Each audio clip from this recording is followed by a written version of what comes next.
चलिए आगे बढ़ते हैं। बिहार में कवियत्री से धोखा, अनामिका अंबर को कविता पढ़ने से किसने रोका? क्या बिहार सरकार ने रोका?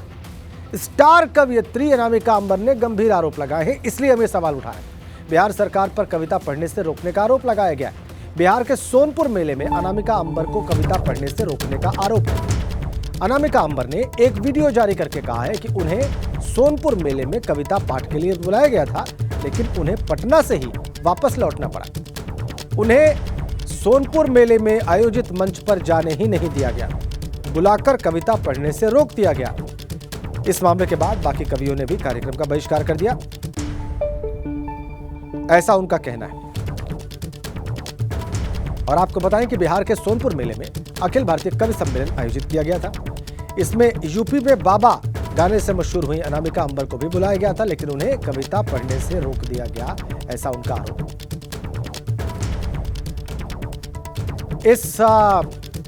इस सारे प्रकरण से जुड़े कुछ और पॉइंट्स, कुछ और फैक्ट्स हम आपके सामने रखने जा रहे हैं। अनामिका अंबर ने जो आरोप लगाए हैं वो हम आपको बिंदुवार समझाते हैं, पॉइंट वाइज समझाते हैं। बिहार के सोनपुर मेले में उन्हें कविता पाठ से रोका गया, ऐसा उनका आरोप। मंच पर चढ़ने से पहले उन्हें रोक दिया गया, ऐसा उनका आरोप है। और प्रशासन ने बताया कि हमें, ये वो कह रही हैं कि उन पर प्रेशर है, ऐसा प्रशासन ने उन्हें कहा, ऐसा उनका कहना है, ऐसा उनका आरोप है। काव्य पाठ रोकने के लिए बिहार सरकार ने आदेश दिया था, यह भी उनका आरोप है। वो ये भी कहती है कि मुझे बहुत दुख है, इस बात को लेकर बहुत निराश हूं। और इस वक्त अनामिका जैन अंबर, स्टार कवियत्री, जो ये आरोप लगा रही हैं, वो इस वक्त हमारे साथ खुद जुड़ी हुई हैं, लाइव कनेक्ट है। अनामिका जी, स्वागत है आपका।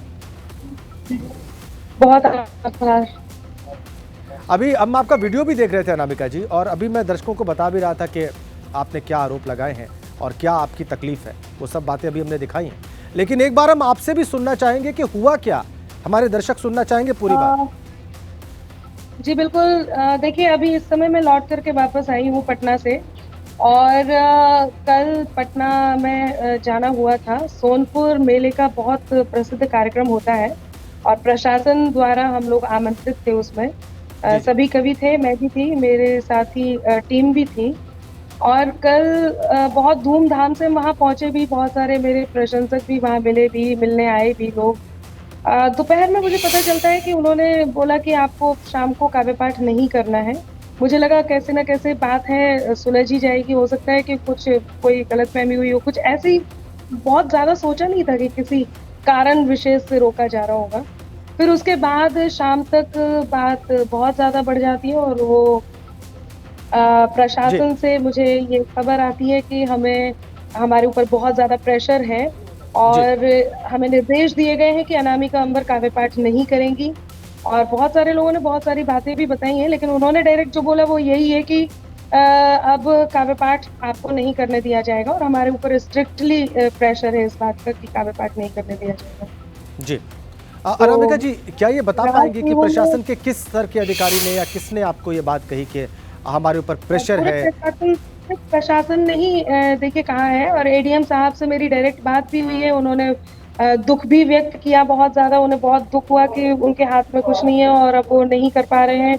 उन्हें बहुत दुख है कि काव्य पाठ। अच्छा, कमाल की बात यह है कि मुझे जो मैं बुरा जो सबसे ज़्यादा लगा है वो इस बात का लगा है कि वहाँ से खबर ये दी गई है कि कार्यक्रम इसलिए नहीं हो पाया है क्योंकि अनामिका अंबर पहुंची नहीं और साथ ही कवि नहीं पहुंचे। मुझे बुरा इस बात का लग रहा है। वहाँ सोनपुर में हम पूरी मानसिकता के साथ, पूरी तैयारी के साथ वहाँ पहुंचे थे, और उसके बाद काव्य पाठ करने से रोक दिया गया। मुझे नहीं पता किसको इतना डर लग रहा है, किस बात का डर है। मैं अपनी कविताओं में ऐसी कौन सी सच्चाई कहने वाली थी या क्या ऐसा कर देने वाली थी कि जिसके कारण इतना डर लग गया कि मंच पर आने से रोक दिया, बल्कि शर्त रख दी कि अनामिका अंबर नहीं पढ़ेंगी और कवि ही पढ़ेंगे। मैं तो धन्यवाद करती हूँ मेरे कवियों का कि जिन्होंने इस बात का सम्मान रखा और जिन्होंने ये निर्णय लिया कि यदि अनामिका अंबर कविता नहीं पढ़ेंगे तो वो भी नहीं पढ़ेंगे। हाँ, मुझे बहुत दुख है कि मेरे श्रोता जो मुझे सुनने वहाँ पहुँचे थे, सिर्फ वहीं के नहीं, सोनपुर के ही नहीं, आसपास के पटना से भी बहुत सारे लोग सुबह से ही, जब से मैंने फेसबुक पर इन्फॉर्म किया था कि मैं वहाँ पहुँच रही हूँ, लगातार मेरे पास मैसेजेस थे। और वहाँ पे हजारों की भीड़ में जो श्रोता थे उन्हें निराश होकर जाना पड़ा। मुझे बहुत बुरा लगा। दिनकर जी की धरती पर पहली बार ऐसा हुआ है कि जी की धरती पर एक कवि को अपमानित होना पड़ा। जी। दो उसका बातें मैं जानना चाहूँगा। आप कह रही हैं आपकी एडीएम साहब से बात भी हुई। अनामिका जी, आप ये कह रही हैं कि बिहार सरकार की तरफ से राजनीतिक प्रेशर में आपको कविता पढ़ने से रोका गया? जी बिल्कुल यही है। हुँ। जी। और किसका प्रेशर होगा? जी, ठीक है। और एक चीज़ और जानना चाहेंगे अनामिका जी कि कितने कवियों ने आपके साथ, आपके समर्थन में वहाँ पर कविता पाठ से इनकार कर दिया? मेरे समर्थन में 7 और कवियों ने सौरभ सुमन जी थे, ओज के बड़े नाम हैं। प्रतीक गुप्ता जी हास्य व्यंग के हैं। संजीव मुकेश जी जो खुद इसके संयोजक थे, इस कार्यक्रम के, जिन्होंने पूरा कोऑर्डिनेट किया था। और अमन अक्षर बहुत बढ़िया गीतकार हैं, इंदौर से हैं, अमन अक्षर साथ में थे।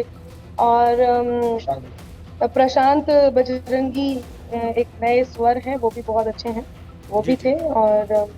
और होंगे एक आध, मुझे नाम इतना मतलब अभी तो फिलहाल में याद नहीं आ रहा है। और ठीक है। ठीक है। क्या आप कार्यक्रम तक पहुंच पाई थी? क्योंकि ये बात भी है कि आपको मंच पर चढ़ने से रोका गया, तो क्या कार्यक्रम स्थल तक आप पहुंच पाई थी? जी बिल्कुल, बिल्कुल, बिल्कुल। देखिए मैं बताऊँ आपको, पटना में ही मुझे रोक दिया गया कि आपको यहाँ नहीं आना है। तो कवियों ने एक रास्ता निकाला, हमने एक रास्ता निकाला कि आप लोग पहले पहुँच कर के रास्ता वो कर दीजिए, मुझे ग्रीन सिग्नल दे दीजिए और पीछे-पीछे तैयार होके मैं आ रही हूँ। तो तैयार होके मैं भी गाड़ी में बैठी और फिर वो इतना स्ट्रिक्टली हम लोगों को रोक दिया गया कि हम फिर वहाँ जा ही नहीं पाए। मतलब मैं अकेले, कवि हमारे पहुँच गए और फिर कवियों को मना कर दिया, अनामिका को नहीं आने दिया जाए, तो पटना से ही नहीं आने दिया, मुझे पहुँचने ही नहीं दिया वहाँ पे, रोक ही दिया गया।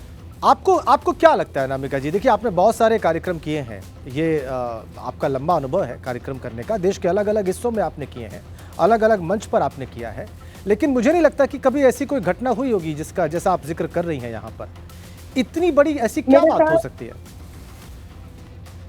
देखिए मैं अपनी पंक्तियों से इस बात को कहना चाहती हूँ और मुझे बड़ा अभी मैंने इन पंक्तियों को लिखा भी है। तो मैं उन पंक्तियों से कहती हूँ कि यही होगा और मुझे नहीं लगता कि कुछ और हो सकता है। तो सुनिएगा कि ज़रूर। मैं उनको बिल्कुल निकाल देती हूँ। बल्कि मैंने सुबह ट्वीट भी किया है। जी। और इन पंक्तियों के साथ मैं इस बात को मुकम्मल भी करना चाह रही थी। अभी वो पंक्तियाँ भी मुझे लगता है कि कर दिया है। आप ज़रूर, अगर पंक्तियों के माध्यम से आप अनामिका जी हमारे दर्शकों के सामने बात रखेंगी, कि तो आपके भाव शायद और बेहतर उन तक पहुँचेंगे। जी। जी बिल्कुल। वो हमेशा खंजरों की इज़्ज़त में खुद को पाएगा, वो हमेशा खंजरों की इज़्ज़त में खुद को पाएगा, हौसला डर कर रहे वरना बहुत पछताएगा।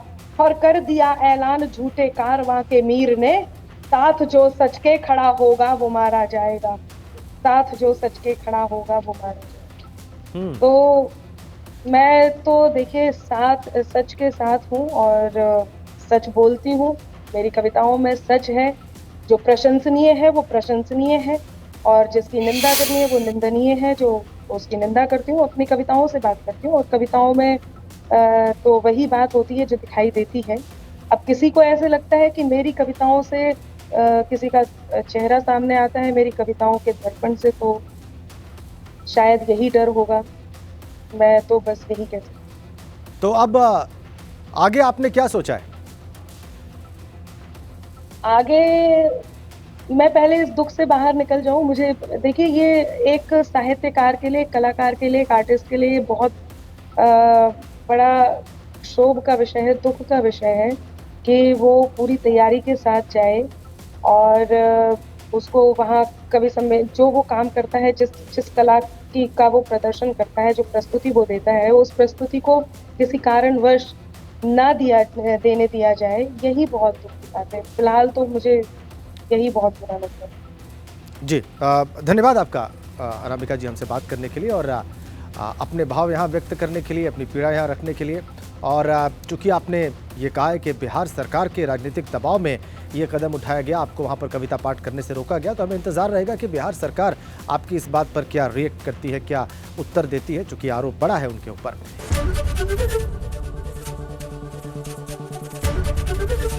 एबीपी गंगा, खबर आपकी, जुबान आपकी।